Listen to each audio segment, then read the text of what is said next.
Do you know that there are different types of diabetes?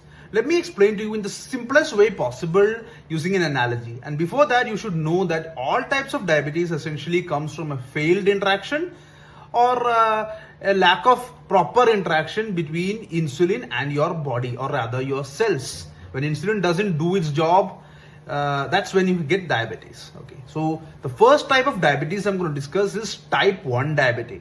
Type 1 diabetes is an autoimmune condition. It is a genetic condition. It is something you get from early childhood, right? You get diagnosed with this condition maybe early in your teens. So this is this is happening because there is no insulin in your body, or your pancreas does not produce insulin. So this is something that cannot be cured, and you need the help of external insulin. So think of it as a person with no money. If a person has no money, he cannot buy stuff. The only solution for him to make his ends meet is to borrow a loan, right? So that's the case with type 1 diabetic. He has to get an external insulin, right? Now type 2 diabetic is a person without money. He has money. He has lots of money actually.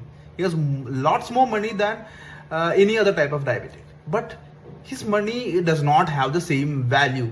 Imagine the person from whom I'm buying this product, some product, is telling me that this is not a 500 rupee note, this is a 200 rupee note. He sees this as less valuable than what it actually is. What happens? I'm still just as broke as the first guy. Maybe not exactly the same way, but I'm still struggling to purchase things because the other people don't see, or the body's cells don't see as much value in this. That's the second case. Case number 3, or the type number 3 is called LADA or LADA. Some people call it as LADA. It's basically called a latent autoimmune disease in adults. It is also an autoimmune condition. It is also genetic in nature, but unlike type 1, it does not start right from childhood. It happens later in adulthood. And unlike in type 1, it's not like your body does not produce insulin or it goes to zero.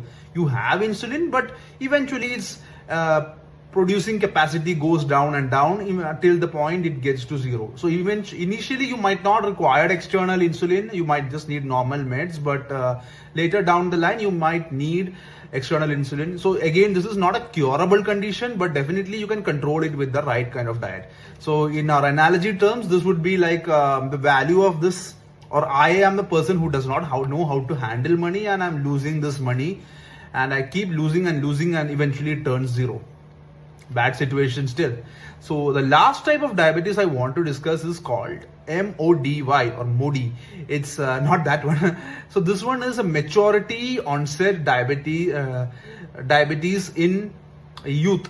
So basically, this is also a type of diabetes that happens from young children. So this is also a genetic defect, but not an autoimmune one. So this is like me having money, but due to some reason, like let's say I got a faulty note.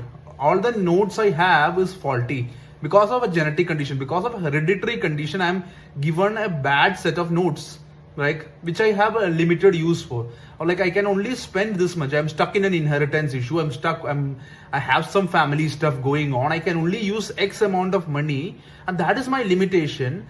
So that is what happens in MODY type of diabetes. I hope you understand. These are the 4 types of diabetes. If you suspect you have any of this, see an endocrinologist and get a proper diagnosis.